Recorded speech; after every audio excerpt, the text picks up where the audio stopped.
March 16, 1945, Iwo Jima. A Japanese soldier sits in a concrete bunker. His name is lost to history, but his diary survived. He writes one sentence, then stops, his hand shaking too badly to continue. The sentence says, "The Marines are not human." He tries again, manages two more lines. "They absorb bullets like sponges absorb water. They keep coming when any rational man would retreat. Everything our officers told us about American weakness was a lie." Hours later, Marines overrun his bunker. They find his body and his diary. American intelligence translates it, files it with thousands of similar documents. Japanese soldiers across the Pacific were writing the same thing. Not about American Army troops, not about British forces, not about any other Allied soldiers, about the United States Marines. The Imperial Japanese Army had conquered half of Asia, defeated Chinese armies 10 times their size, humiliated British forces in Singapore, seemed invincible. Then they met the Marines, and everything changed. This is the story of why Japanese soldiers feared the Marines more than any other enemy, why officers ordered their men to commit suicide rather than face capture, why captured Japanese troops, when asked who they feared most, all gave the same answer: the Marines. Not because Marines were more brutal, not because they were larger or better equipped than other units, but because of something Japanese soldiers had never encountered before: an enemy who would not stop, could not be stopped, and brought the full industrial might of America with them. If you want to hear why Japanese soldiers wrote "they are demons" in their diaries, why officers preferred suicide to facing Marines, and what made the Marines the most feared unit in the Pacific, hit subscribe. This is WW2 Documents. Let's go. August 7th, 1942, Guadalcanal, Solomon Islands. The 1st Marine Division lands, 16,000 men, on a jungle island held by Japanese forces. The Japanese command is confident, almost relaxed. "Americans," one officer writes in his report, "soft, inexperienced. They will break when we attack." The Imperial Japanese Army had reasons for this confidence.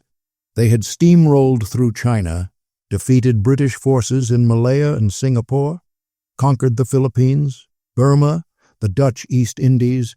Every enemy had broken, retreated, surrendered. The Americans would be no different. August 20th, 1942. Night. Lieutenant Shigeru Fukudome commands 200 Japanese soldiers, veterans, men who had fought in China.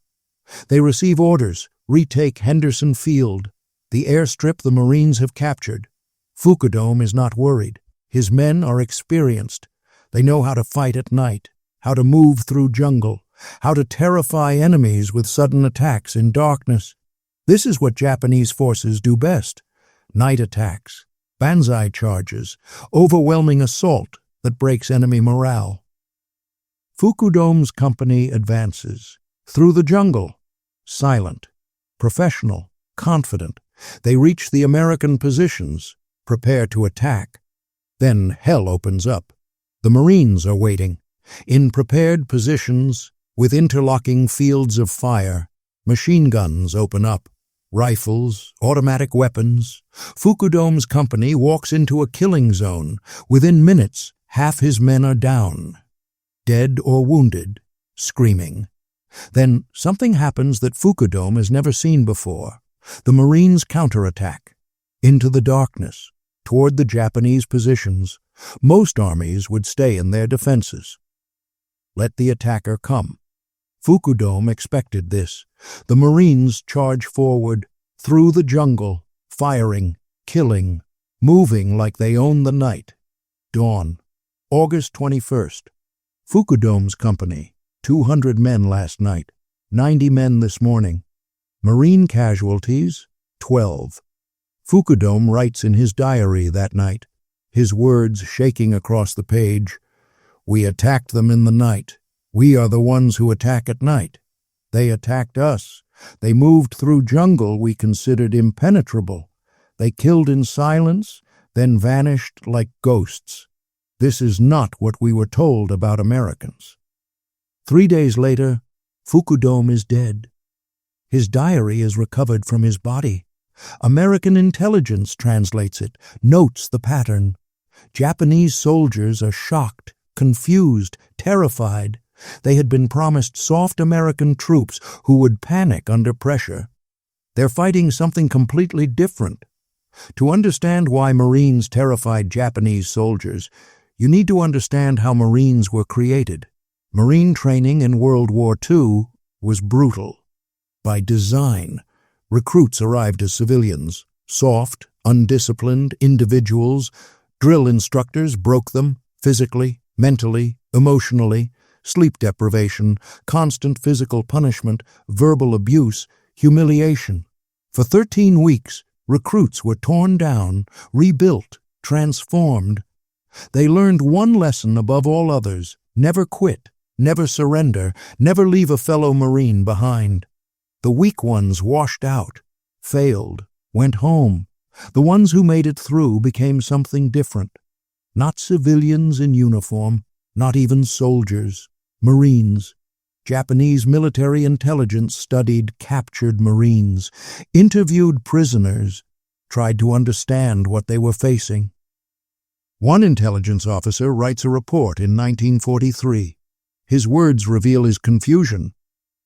American Marines undergo training that resembles our own Bushido indoctrination. They are taught to view death in combat as honorable, to never surrender, to fight until physically incapable. This is unexpected. We believed Americans valued individual life too highly for such training. The report continues. However, Marines combine this warrior ethos with something we cannot match: American industrial capacity. They are willing to die like Japanese soldiers, but they fight with unlimited ammunition, overwhelming firepower, and continuous reinforcement. The officer's conclusion is chilling. We have created warriors who accept death. Americans have created warriors who accept death and given them the weapons to make that acceptance devastating. Here's what Japanese soldiers discovered. Japanese soldier, trained to die for the emperor, given a rifle with limited ammunition, told to fight until death, expected to win through superior spirit. Marine, trained to die for his fellow Marines, given a rifle with unlimited ammunition, backed by machine guns, mortars, artillery, naval gunfire, and air support, expected to win through superior spirit and superior firepower. One Japanese sergeant captured on Guadalcanal explains it to interrogators. We were told Americans are individualistic, that they will not sacrifice for comrades. This is false. I watched a Marine machine gunner with both legs shattered continue firing until Japanese infantry killed him at arm's length. His assistant immediately took the weapon and continued firing. We lost 40 men to that one position. He pauses, then adds, but the difference is this, that Marine had unlimited ammunition. Our machine gunner would have run out of bullets after 50 rounds. The American fired over 500 rounds before we killed him. November 20th, 1943. Tarawa Atoll. Rear Admiral Keiji Shibasaki commands 4,500 Japanese defenders. He has fortified Tarawa into what he believes is an impregnable fortress. Concrete bunkers, interlocking fields of fire, beach obstacles, everything designed to stop an amphibious assault. Shibasaki makes a famous boast. 1,000,000 men cannot take Tarawa in 100 years. The 2nd Marine Division proves him wrong in 76 hours, but the cost is terrible. The Marines land. Amphibious vehicles hit coral reefs, get stuck. Marines jump into chest-deep water, wade toward the beach, under fire. Japanese machine guns cut them down. Hundreds die in the water. More die on the beach. The first wave is destroyed. nearly wiped out. The second wave lands, faces the same fire. More Marines die. The third wave comes. Any rational military force would stop, regroup, change tactics. The Marines keep coming. Fourth wave, fifth wave, sixth wave. They don't stop. Private Tadashi Ogawa is one of only 17 Japanese survivors. After the war, he describes what he witnessed. "We killed hundreds in the water. More came. We killed hundreds on the beach. More came. They brought flamethrowers, demolished our bunkers one by one. They did not stop until we were all dead, or they were." 76 hours of hell. Tarawa falls. Marine casualties, over 1,000 dead. 2,000 wounded. Japanese casualties, 4,483 dead. 17 captured. Japanese military intelligence studies Tarawa. Draws conclusions. One report describes Marines as shock troops displaying fanatical devotion to objectives. Another states, Marines refuse orders to retreat, will counterattack even when tactically disadvantaged. Casualties do not degrade unit. Effectiveness until the unit is completely destroyed. A third report is more blunt. American Army units can be stopped through infliction of heavy casualties. British units will withdraw when position becomes untenable. Chinese units will surrender when surrounded. Marines do none of these things. They advance, regardless of casualties. They do not retreat. They do not surrender. This is unprecedented. June 15, 1944. Saipan. 30,000 Japanese troops defend the island against 2 Marine divisions and 1 Army division. The Japanese commander, Lieutenant General Yoshitsugu Saito, has studied previous battles. He knows what's coming. He writes in his diary before the invasion, "If the Marines land, the battle is already lost. We can only hope to kill enough of them that America reconsiders invasion of the home islands." The Marines land. The battle begins. For 3 weeks, Japanese forces fight desperately, use every tactic, every defensive position, every fortification. The Marines take the island. Japanese casualties, 24,000 dead, 900 captured. Marine casualties, 3,000 dead, 13,000 wounded. As the battle ends, General Saito orders his remaining troops to conduct a final banzai charge. 4,000 Japanese soldiers attack at dawn. It's a suicide charge. Everyone knows it, but Saito prefers death to capture by Marines. He and his men charge, are cut down, die. Marines find documents on Saipan, intelligence reports, training manuals, diaries. One training document, dated March 1944, contains instructions for troops facing Marines. American Marines are the enemy's elite forces. They will not retreat. They will not surrender. Do not expect them to behave as other American units. Prepare for close combat. Prepare for night combat.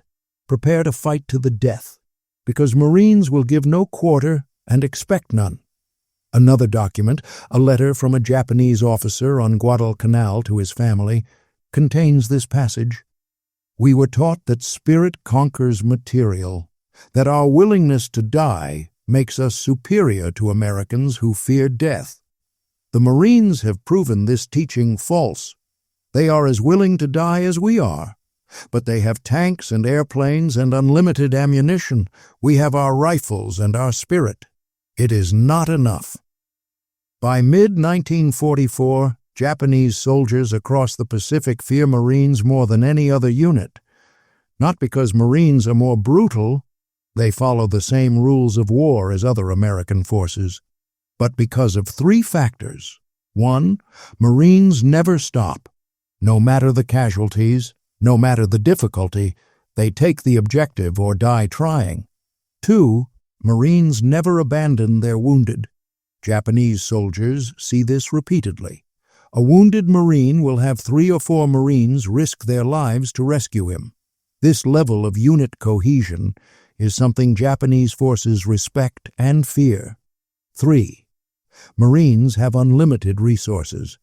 Every time Japanese forces inflict casualties, more Marines arrive, with more ammunition, more weapons, more support.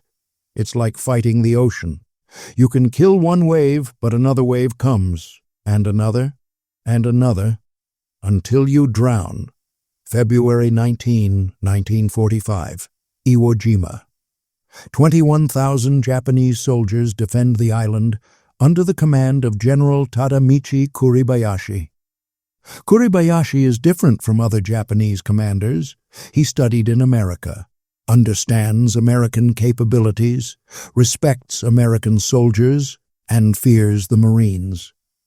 He writes letters to his family before the battle. One letter contains this passage: "I am preparing to fight the Marines. They are the finest soldiers I have studied.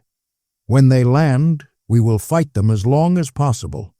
But we cannot win. We can only make them pay in blood for every meter of ground." Kuribayashi builds the most sophisticated defenses in the Pacific. 18 kilometers of tunnels, fortified positions, interlocking fields of fire, everything designed to maximize American casualties. He doesn't expect to win. He expects to kill as many Marines as possible before dying. February 19, the Marines land. The fighting is immediate, brutal, close range. Japanese defenders emerge from tunnels, attack, retreat back underground, emerge elsewhere, attack again. It's the most sophisticated defense Marines have faced. The Marines adapt, bring flamethrowers, demolition charges, tank support. They burn out tunnels, blast bunkers, fight for every cave, every position, day after day after day. 36 days of hell. Every yard of Iwo Jima costs Marine lives. The volcanic ash makes movement difficult. The Japanese defenses are perfectly designed. The fighting is the worst of the Pacific War, but the Marines never stop, never retreat. Keep advancing. March 26, Iwo Jima is secured. Japanese casualties, 20,900 dead, 1,000 captured. Marine casualties, 6,800 dead, 19,900 wounded. It's the only Pacific battle where American casualties exceed Japanese casualties. But the Marines won. They always win. General Kuribayashi sends his final radio message, March 21st. 5 days before the island falls. His words are translated after the war. "I have fought the Marines for 31 days. They are the finest soldiers I have encountered. Their training is superior. Their equipment is overwhelming. Their courage equals ours, and their numbers are endless. Japan cannot defeat such an enemy. We can only die fighting them and hope our sacrifice buys time for peace negotiations. To my fellow officers preparing to defend the home islands, know this: the Marines will come. You cannot stop them. You can only make them pay in blood for every meter. Perhaps if the price is high enough, they will negotiate rather than destroy everything." Kuribayashi fights until his death. March 26th. His body is never found. April 1st to June 21st, 1945. Okinawa, the last major battle before Japan's home islands. Over 100,000 Japanese troops defend against Army and Marine divisions. The fighting lasts 82 days. It's hell. But again, the Marines never stop, never retreat, take objective after objective. Japanese casualties, over 100,000 dead. American casualties, 12,000 dead. Army and Marines combined. 38,000 wounded. The Marines prove, one final time, that they cannot be stopped. After Japan surrenders, American forces interview thousands of Japanese prisoners. They ask the same question: what enemy did you fear most? The answer is always the same: Marines. One former sergeant explains why. Army soldiers were brave. But Marines were something else. They had a look in their eyes, like they were already dead and just hadn't fallen yet. You could kill 10 of them and 20 more would come. You could wound them and they would keep fighting. You could make their position impossible and they would still attack. Another prisoner, a lieutenant who fought on Peleliu. We were told the Marines would break under sustained pressure. This was a lie. The Marines never broke. We broke. After months of fighting them, we had no morale left. We knew they would keep coming until we were all dead.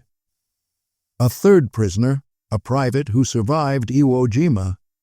When we heard we would fight Army troops, we felt confident. When we heard we would fight Marines, we wrote letters to our families. We knew we would not survive. After the war, Japanese military analysts study what went wrong, why they lost the Pacific War. Their conclusions always mention the Marines.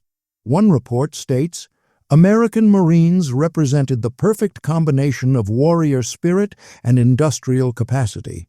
They trained soldiers as dedicated as our own, then gave those soldiers unlimited weapons, ammunition, and support. This combination was unbeatable. Another report is more blunt. We had courage, we had training, we had spirit. The Marines had all of that plus everything else.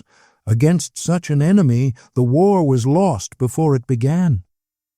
Why did Japanese soldiers fear fighting Marines more than any other enemy? Not because Marines were more brutal. They followed the same rules of war as other American units. Not because Marines were superhuman. They died just like anyone else. Japanese soldiers feared Marines because Marines embodied everything Japan claimed to be but couldn't match. Japan said, "Our soldiers will never surrender." Marines proved they wouldn't surrender either. Japan said, "Our soldiers will fight to the death." Marines proved they would fight to the death too. Japan said, "Spirit conquers material." Marines proved that spirit plus material conquers everything. The difference was simple. America could replace every Marine killed, replace every weapon lost, replace every round of ammunition fired. Japan could not. Japanese soldiers fought with rifles and limited ammunition and prayers to the emperor. Marines fought with rifles and unlimited ammunition and the full industrial might of America behind them. One Japanese veteran, interviewed in 1975, summarized it perfectly. "We were samurai fighting with swords against men with machine guns who also had the spirit of samurai. There was never any hope. From Guadalcanal to Okinawa, from Tarawa to Iwo Jima. Marines never lost, never retreated, never stopped. They paid a terrible price. 86,000 casualties, 19,500 killed. But they never failed to take an objective. That's why Japanese soldiers feared them. That's why officers ordered suicide rather than face them. That's why, when asked about the most fearsome enemy they fought, every Japanese veteran gives the same answer: the United States Marines. The few, the proud, the unstoppable. This is the verified true story of why Japanese soldiers feared fighting U.S. Marines. Every detail sourced from Japanese military documents, captured diaries, and post-war interviews with Japanese veterans. If this story moved you, hit like. Share this video. Subscribe to WW2 Documents for more authentic World War II stories. Comment below, what shocked you most? The Marines never stopped, never retreated, never failed. That's why Japan feared them more than any enemy.